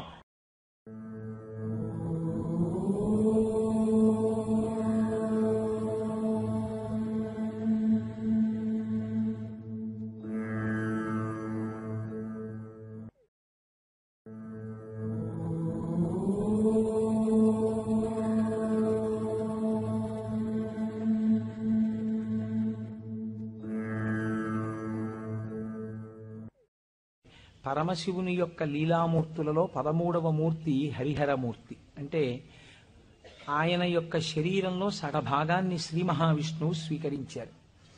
అలా పరమశివుణ్ణి ప్రసన్నుణ్ణి చేసుకుని ఆయన శరీరంలో సగభాగాన్ని శ్రీ మహావిష్ణువు స్వీకరించినటువంటి మూర్తిని హరిహరమూర్తి అంటారు. నువ్వు ఎటువంటి భక్తితో, ఎటువంటి ఉపాసన చేసి శంకరుని యొక్క శరీరంలో అర్ధభాగాన్ని పొందావో ఆ ఉపాయాన్ని నాకు చెప్పవలసినది అని పార్వతీదేవి నారాయణుణ్ణి ప్రార్థన చేస్తే శ్రీమన్నారాయణుడు పార్వతీదేవికి ఉపదేశం చేసినటువంటి స్తోత్రమే శివాష్టోత్తర శతనామ స్తోత్రం. ఈ శివాష్టోత్తర శతనామ స్తోత్రాన్ని ఆధారం చేసుకుని పార్వతీదేవి శంకరుడి యొక్క శరీరంలో అర్ధభాగాన్ని పొందింది. అది 14వ స్వరూపం. దాన్ని అర్ధనారీశ్వర స్వరూపము అని పిలుస్తారు. మనకి కూడా కావలసింది మనుష్య జన్మ యొక్క పరమ ప్రయోజనం భగవంతుడితో ఐక్యమే కనుక శివాష్టోత్తర శతనామ స్తోత్రాన్ని ప్రదోష వేళలో చదవడం మనకి ఇహమునందు సమస్తమైన కోర్కెలని తీరుస్తుంది, పారలౌకిక సుఖమును భగవంతుని యొక్క అనుగ్రహాన్ని మన యందు ప్రసరింపచేస్తుంది. నిన్నటి రోజున శివనామం గురించి మీతో కొంత నేను ప్రస్తావన చేసి ఉన్నాను. శివో మహేశ్వర అని పిలుస్తారు. ఈ మహేశ్వర అనబడేటటువంటి నామం చిత్రమైనటువంటి నామం. మనకి మంత్రపుష్పం చెప్పినప్పుడు ఒక మాట చెప్తుంటాం, ఈశాన సర్వ విద్యానాం ఈశ్వర సర్వభూతానాం బ్రహ్మాధిపతిర్ బ్రహ్మ శివో మే అస్తు సదాశివోం అని. సర్వ మంగళములకు కారణమైనటువంటి వాడు, సర్వ జగన్నియామకుడు, సృష్టి స్థితి లయలు చేసేటటువంటి వాడు తానొక్కడే అయి ఉండి, కానీ సృష్టి చేసినప్పుడు ఒకడిగా, స్థితికారకుడిగా ఉన్నప్పుడు ఒకడిగా, లయకారకుడిగా ఉన్నప్పుడు ఒకడిగా, మూడుగా కనపడుతూ ఆయన యొక్క అనుగ్రహము చేత జ్ఞానము కలిగినప్పుడు అవి మూడు కావు ఒక్కటే అన్న జ్ఞానము ఎవరి నుంచి ప్రసరిస్తుందో ఆయన మహేశ్వరుడు. ఆయనే మూడుగా కనపడేటటువంటి ఒక్కటి. అందుకే పోతన గారు భాగవతంలో ఒక చోట ఒక మాట అంటారు, మూడు మూర్తులకును మూడు రూపములకు మూడు కాలములకు మూలమగుచు భేదమగుచు తుది కభేదమయ్యొప్పారు బ్రహ్మమనగ నీవే పాలనయన అని పిలుస్తారు. మూడు రూపములకు, మనకి సృష్టి స్థితి లయ అని మూడు మాటలు వాడుతుంటాం. సృష్టి అంటే పూర్వం లేనటువంటి దాన్ని మన కంటికి కనపడేటట్టుగా ఒక కొత్త వస్తువు తయారగుట, ఒక కొత్త ప్రాణి ఆవిర్భవించుట, దానికి సృష్టి కార్యము అంటారు. స్థితి అంటే వచ్చినటువంటి పదార్థము కొంతకాలం అలా క్షేమంగా ఉండుట. లయము అంటే ఎక్కడి నుంచి వచ్చిందో అక్కడికి వెళ్ళిపోవుట. అయితే చాలా మందికి ఒక తప్పు అభిప్రాయం ఉంటుంది. రుద్రుడు లేదా శివుడు అనేటప్పటికీ ఆయన సంహారకర్త, అనగా చంపేస్తాడు బాబోయ్. శంకరుణ్ణి ప్రార్థన చేస్తే ఆయన లయకారకుడు కదండి, చంపేస్తాడంటారు. కాదు, అన్ని వేళలా లయము అన్న శబ్దానికి అర్థం కేవలం చంపేయడం కాదు. ఆయన చాలా ఉదారుడై ఉంటాడు. మీకు నేను కొన్ని ఉదాహరణలు చూపిస్తాను. మనకి లయమునందు స్వల్పకాలిక లయము అని ఒక మాట ఉంది. స్వల్పకాలిక లయం అంటే ఏమిటో తెలుసా అండి? నేను ఆఫీస్కి వెళ్ళాననుకోండి, నా ప్రయోజనం ఏమిటి? ఆఫీస్కి వెళ్ళడం దేని గురించి అంటే, నా ఇంట్లో ఉన్న భార్యా బిడ్డలు క్షేమంగా సంతోషంగా ఆనందంగా ఉండేటట్టుగా వాళ్ళకి కావలసినటువంటి ద్రవ్యమును సంపాదించడానికి ఆఫీస్కి వెడతాను. ఆఫీస్ ఎంత బాగున్నా నేను ఆఫీస్లో ఉండిపోను. ఆఫీస్కి వెళ్ళడం ఎందుకంటే ఇంటికి వచ్చేయడానికి తప్ప. ఆఫీస్కి వెళ్ళి ఆఫీస్లో ఉండిపోవడానికి ఆఫీస్కి ఎవరు వెళ్ళరు, ఇంటికి వచ్చేస్తారు. ఇంటికి వచ్చేస్తే అమ్మయ్యా ప్రాణం హాయిగా ఉందంటారు. మీరు చూడండి, తీర్థయాత్రలకు వెళ్ళిన వాళ్ళు ఓ మాట అంటుంటారు, ఓ 10 రోజులో 15 రోజులో యాత్రకు వెళ్ళినప్పుడు బాగుంటుంది. యాత్రకు వెళ్ళి రాగానే మొదట వచ్చే మాట ఏమిటంటే, భార్య భోజనం పెట్టగానే ఇంట్లో చారు అన్నం అయినా ఎంత సుఖంగా ఉందోనే అంటాడు. తన ఇల్లు అనేటప్పటికీ ఒక తృప్తి. అలాగే మీ యొక్క స్వస్వరూపమునందు మీరు నిలబడినప్పుడు సుఖదుఖములనేటటువంటివి లేకుండా పరమ ప్రశాంతమైన స్థితిలో మీరు ఉంటారు. మీ స్థితి అసలు ఏమిటి? ఆనందకరమైనటువంటి స్థితి. మరి దుఃఖం ఎందుకు వస్తుంది? మనస్సు యొక్క సంకల్ప వికల్పముల వలన దుఃఖం వస్తుంది. ఆ మనస్సు సుషుప్తిలో ఆత్మలోకి చేరిపోయింది అనుకోండి, ఏమీ తెలియని స్థితిలో, అది అజ్ఞానం అంటే మనం తెలుసుకోలేం. కానీ మీరు బాగా గాఢ నిద్ర పట్టినప్పుడు ఎలా ఉంది అన్నారనుకోండి, ఎవ్వడూ కూడా ఎంత దుఃఖంగా ఉందోనండి, అంత గాఢ నిద్ర పట్టింది, ఎంత ఏడుపు వచ్చిందో ఆ గాఢ నిద్రలో అన్నవాడు మీకు ప్రపంచంలో ఉండడు. ఎంత హాయిగా నిద్ర పట్టిందో అంటాడు. ఏమిటా హాయి? మనస్సు లేకపోవడమే హాయి. మనస్సు ఆత్మలోకి వెళ్ళిపోయింది. అలా వెళ్ళిపోయి ఆత్మగా ఉండిపోతే ఎంత సంతోషమో, ఎంత హాయో, ఎంత ఆనందమో.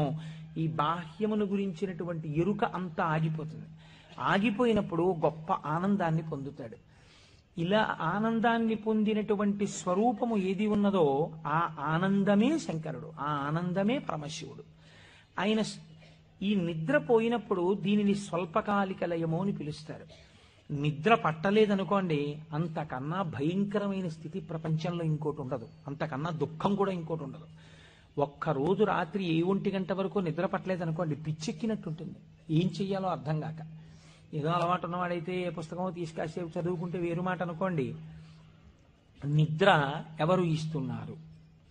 నిద్రని భగవంతుడు మీరు అర్థించకుండా, మీరు ఏ ప్రయత్నమూ చెయ్యకుండా తిరిగి తిరిగి తిరిగి తిరిగి విషయ సుఖాలలో మీరు మగ్నమై ఇంద్రియములన్నీ అలిసిపోయి మనస్సు అలిసిపోతే ఈ శరీరాన్ని తీసుకెళ్లి ఓ మంచం మీదో, పరుపు మీదో, నేల మీదో, చాప మీదో, బొంత మీదో పడుకోబెట్టేస్తే ఆయన చక్కగా ఇంద్రియాల్లో ఉన్న శక్తిని అంతటినీ తీసి మనస్సులో పెట్టేస్తాడు.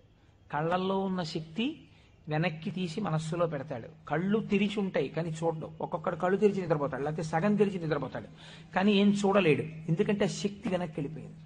చెవు దగ్గరికి వెళ్ళి మాట్లాడినా వినపడదు. ఎందుచేత ఆ చెవికి వినపడే శక్తి మనస్సులోకి వెళ్ళిపోయింది.